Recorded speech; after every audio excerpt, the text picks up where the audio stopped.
Gee, it feels like an eternity. Hello everyone, and Mega Man 3.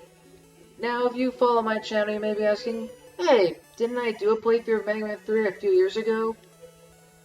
I did, but I'm gonna redo it because my playthrough of Mega Man 3 was terrible. And, I don't like to have terrible runs, or at least terrible runs of games that I take seriously. Like the Mega Man Classic series, for instance. So I'm gonna be redoing Mega Man 3. Well, I did, a while ago.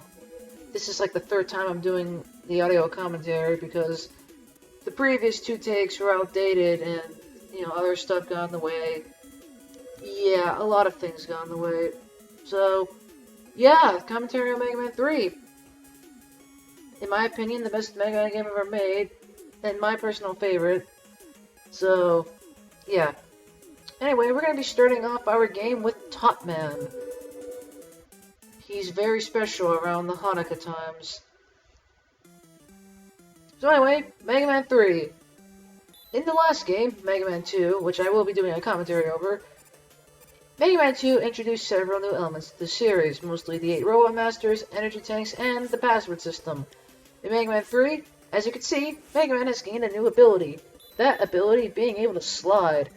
Sliding serves three main functions. A, to make the stage faster.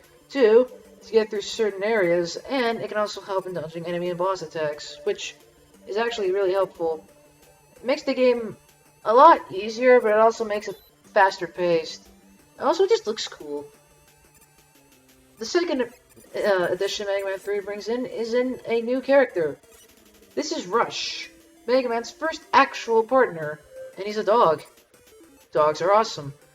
At the start of the game, you only have one Rush ability, that being the Rush Coil, which, as you saw there, brings Mega Man up to higher places. Later, you'll get two new versions of Rush, but we'll get to that. And the last thing, well, there's another new character, but you'll get to him in a bit. Also, you can hold up 9 tanks. In Mega Man 2, you can hold up to 4. In this game, and for most of the series onward, you can hold up to 9, which is awesome. I haven't commented on Top Man stage, have I? Top Man stage is one of the most odd-looking stages I've ever seen in a Mega Man game. If you think about it, he's top, right? So why would he be in a greenhouse? I'm guessing this game sort of wrote Top Man into a corner, and according to his Mega Man and based CD data, he was supposed to be... If I make a mistake on this, correct me. He was made to be a children's robot. So I'm guessing Top Man would be like the anti-children's mascot, to where he would basically... He would be like Camel Joe, he would just promote, like, in this case, plants which look like marijuana or something. I don't know. Man, wait, it's time to take down Top Man. His weapon of choice is the Top Spin. And there's a reason why I go after Top Man first. That being that he is incredibly weak to the Mega Buster, one of the two that takes more damage from it. There's not much to talk about Top Man. He'll spin one side, he'll throw through tops, which you can easily slide under. The first time he'll spin, he'll do it rather quickly, but every time after it, it's delayed for some reason. That sounds like it would throw you off, but really, it's not that bad. And now we start off the weapons count by getting one of the most infamous weapons in classic Mega Man history, the Top Spin. Basically, the Top Spin is a weapon where it only works in the air, and it's a series of punches. I find the Top Spin to work only on certain enemies, which I'll point out as I'm going to be using it a fair bit. But other than that, I don't recommend using it for bigger enemies, and I'll explain when we get to that point. But anyway, the next Robot Master is Magnet Man. Don't mess with him.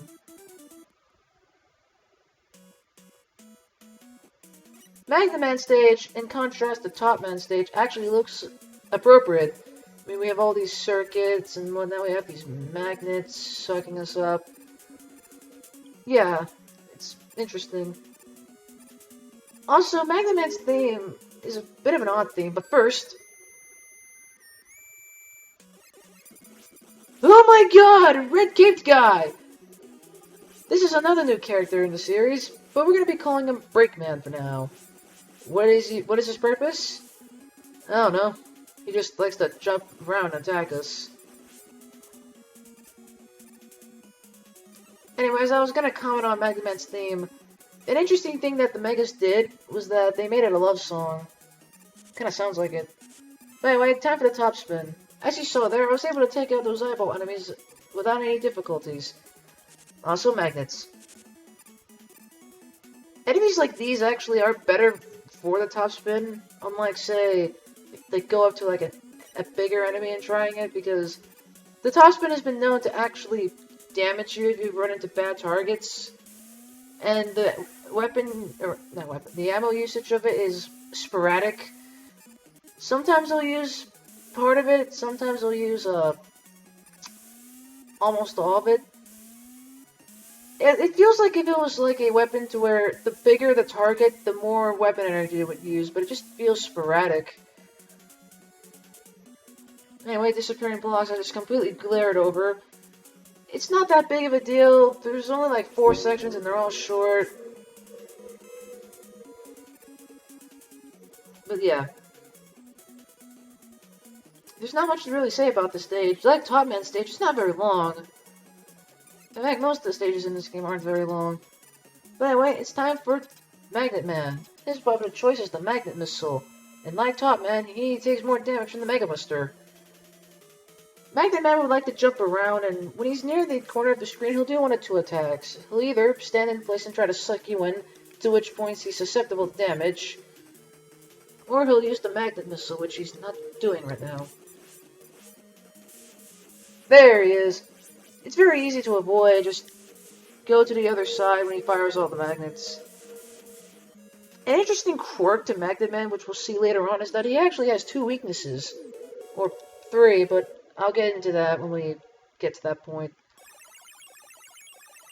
But anyway, we get one of my favorite weapons in the game, the Magnet Missile. As the name implies, it's a magnet that homes in on enemies. It's strong, it's rapid, well, not really rapid, but it's, you know, decent speed, good attack power. It's definitely one of my favorite weapons in the game.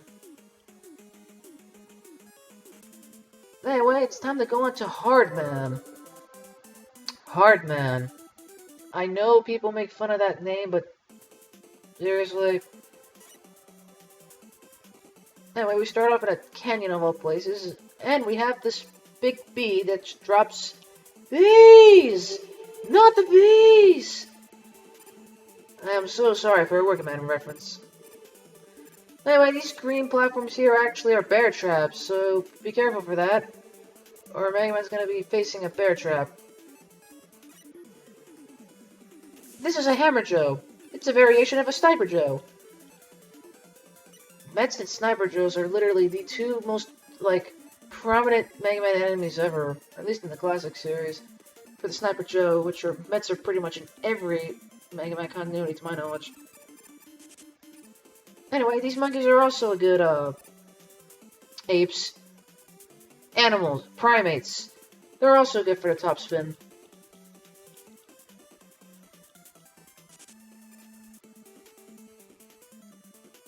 There's not really much to say here other than it's just an underground canyon of some sorts. I will comment on the Megas variation of this song.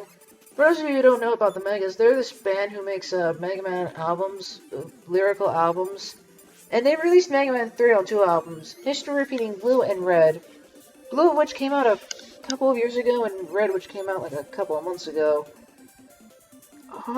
Top Man, Magnet Man, Spark Man, and Snake Man were in History Repeating Blue, and the rest, Heart Man, Gemini Man, Needle Man, and Shadow Man were in the Red album. I will say that while History Repeating Blue has more of my favorite songs from the actual game, the History Repeating Red songs made me appreciate the songs more, and I think it has the better story. But anyway, this is the toughest version of Breakman, mostly because of the terrain, but he's very easy still. It's just sort of awkward terrain. But anyway, this is the Big Eye of Mega Man 3. Of course, he does not live up to Big Eye.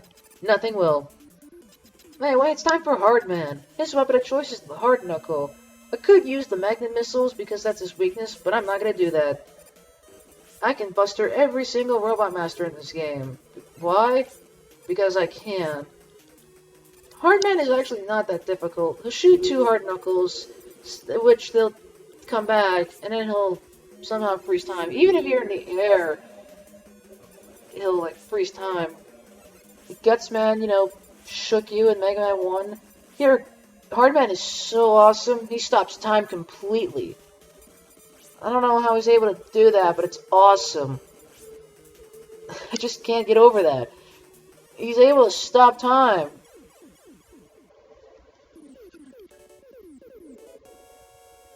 And people say Hardman is a terrible Robot Master. You're right. Being able to stop time like that deserves to be an honorable mention. And the best Robot Masters ever. But anyway, we got the Hard Knuckle. Basically, it's a flying fist. It's strong, but it is extremely slow and awkward to aim, but still it's powerful. And we'll be concluding this part with Needleman.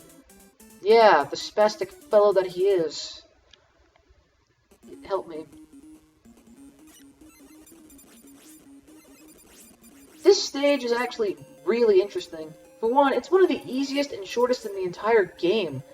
Another interesting fact, there are no spikes in it.